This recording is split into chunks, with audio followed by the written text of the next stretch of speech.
Good morning अनि नमस्ते, welcome back to channel. फेरि पनि नयाँ भ्लगमा सबैजना स्वागत छ। गाइस, के गर्दै हुनुहुन्छ? 1 2 3 4 5वटा बोर्ड छ। कति राम्रो भएको छ के यसलाई बाबरी हामीलाई झिकेर खानालाई कति स्वादिष्ट हुन्छ होइन, तर यिनीहरूलाई बनाउनलाई कति टाइम अनि कति मेहनत लाग्छ। एउटा फुलपडा अलिअलि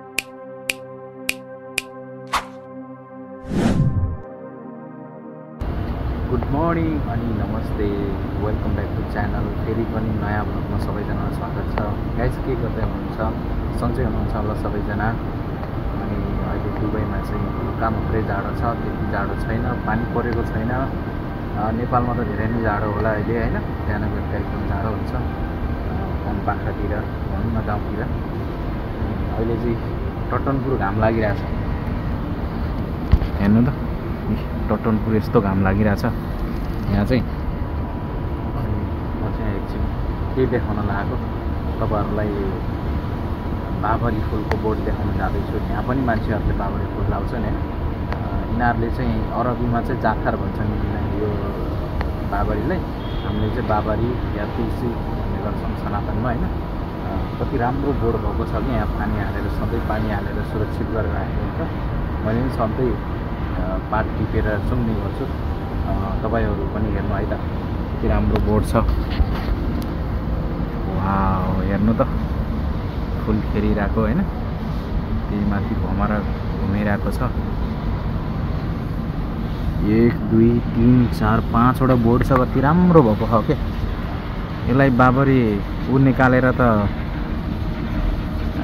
राख्न सकिँदैन। अब गर्मी महिना आएपछि चाहिँ यसलाई बचाउन गाह्रै छ। यो चिसो महिनामा मात्रै हो यसरी फुलेर बस्ने, राम्रो भएर बस्ने।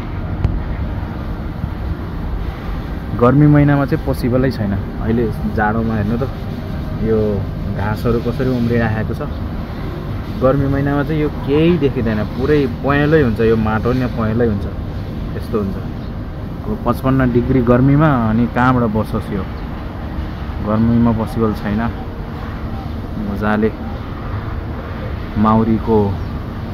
माउरीहरू घुमिरहेको यहाँबाट, त्यो फुल हुन्छ नि, फुलबाट चाहिँ यिनीहरूले झिकेर लाँदो रहेछ।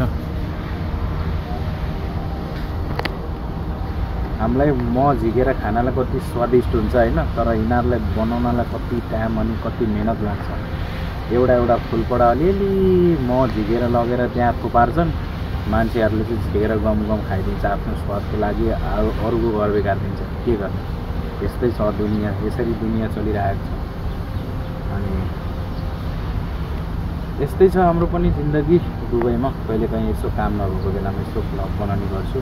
हुन चाहिँ मेरो फुल टाइम जबै हुन्छ, 12 घन्टा ड्युटी हुन्छ। त्यसपछि अरू दिनमा, छुट्टीको दिनमा या कुनै दिन फ्री टाइम भएको बेलामा यस्तै भ्लग बनाएर हाल्ने गर्छु मैले। मेरो भ्लगलाई सपोर्ट गरिदिनु होला, च्यानललाई सपोर्ट गरिदिनु होला, सब्सक्राइब गरिदिनु होला सबैजना मिलेर, दाजुभाइ दिदीबहिनी मिलेर है। Love you everybody. फेरि अर्को भ्लगको साथमा आउनेछु। बाई।